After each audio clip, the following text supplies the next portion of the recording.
लोकनियुक्त पंतप्रधान म्हणून मोदींचा नवा विक्रम। सर्वाधिक वेळा लाल किल्ल्यावरून भाषण करणारे पंतप्रधान नरेंद्र मोदी हे पहिलेच पंतप्रधान असतील।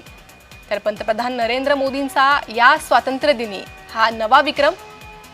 तब्बल 12 वेळा पंतप्रधान नरेंद्र मोदी यांनी पंतप्रधान म्हणून लाल किल्ल्यावर भाषण केलेलं आहे आणि हा त्यांचा नवा विक्रम आहे। सर्वाधिक वेळा लाल किल्ल्यावर भाषण करणारे मोदी पहिलेच पंतप्रधान आहेत।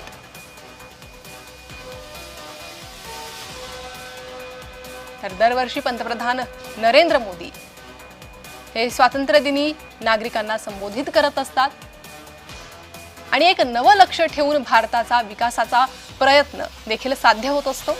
यावर्षी देखील पंतप्रधान नरेंद्र मोदी सर्व देशवासियांना काय आवाहन करणार हे पाहणं महत्त्वाचं आहे। लोकनियुक्त पंतप्रधान म्हणून मोदींचा हा नवा विक्रम देखील आहे। तर आज लाल किल्ल्यावर जय्यत अशी तयारी करण्यात आलेली आहे। स्वातंत्र्य दिनानिमित्त लाल किल्ला परिसर सजलेला आहे, तिरंगामय झालेला आहे। तीच दृश्य आपण पाहतोय आणि महत्त्वाचं म्हणजे लाल किल्ल्यावरील पंतप्रधान नरेंद्र मोदी यांच्या हस्ते होणारं ध्वजारोहण आणि त्यानंतर त्यांचं भाषण। तर पंतप्रधान नरेंद्र मोदींचा हा नवा विक्रम। सर्वाधिक वेळी लाल किल्ल्यावरून भाषण करणारे ते पहिलेच पंतप्रधान असतील। यावेळी एवढ्या वेळा लाल किल्ल्यावर पंतप्रधान म्हणून भाषण करण्याची संधी कोणालाच मिळू शकली नाहीये, जी पंतप्रधान नरेंद्र मोदी यांना मिळते। आणि अर्थातच हा नवा विक्रम पंतप्रधान नरेंद्र मोदी यांचा आहे।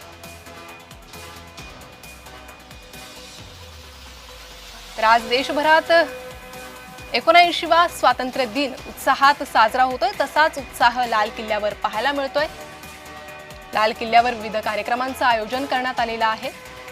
सैनिकांची परेड होईल, तिरंग्याला सलामी देण्यात येईल। महत्त्वाचे नेते, महत्त्वाच्या हस्ती या लाल किल्ल्यावर उपस्थित राहतील। यावेळी पंतप्रधान नरेंद्र मोदी ध्वजारोहण करतील आणि देशवासियांना लाल किल्ल्यावरून संबोधित करतील। लाल किल्ल्यावरील होणारं हे ध्वजारोहण देशासाठी अत्यंत महत्त्वाचं आणि खास असं असतं। त्याची जय्यत तयारी पाहायला मिळते। संपूर्ण परिसर हा तिरंगामय झालेला आहे।